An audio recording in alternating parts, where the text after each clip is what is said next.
বুঝলেন দাদা, ভাবছি ভোটে দাঁড়াবো। তুমি ভোটে দাঁড়াবে?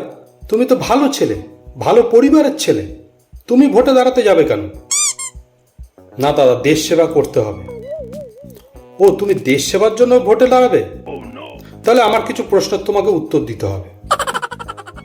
তুমি কি হাঁটু জলে সাঁতার কাটতে পারো? না দাদা। তুমি কি বাড়ি বাড়ি গিয়ে উঠোন ঘর এগুলো ঝাড় দিয়ে আসতে পারবে? না দাদা।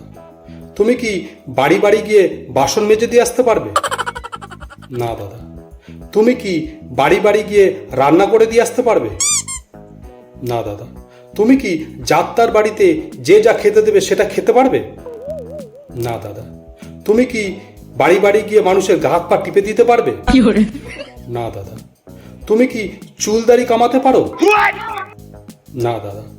তুমি কি তোমার শহরের ভৌগোলিক অবস্থান জানো? না দাদা। তোমার কি কোনো গার্লফ্রেন্ড আছে, মানে 4-5টা গার্লফ্রেন্ড আছে? না দাদা। তুমি কি 8-10টা ভাষা জানো? না দাদা। তা তুমি যখন এগুলোর কিছুই জানো না, তা তুমি ভোটে দাঁড়িয়ে কি করবে? তুমি রাজনীতিবিদ হবে কি করে? আচ্ছা ঠিক আছে, এগুলো বাদ দিলাম। তুমি আমাকে একটা শেষ প্রশ্নের উত্তর দাও। তুমি কি নাটক করতে পারো? হ্যাঁ দাদা, বাড়ির লোক বলে আমি নাকি নাটকটা ভালোই করি। তাহলে আর কি, দুগ্গা দুগ্গা বলে নেমে পড়ো।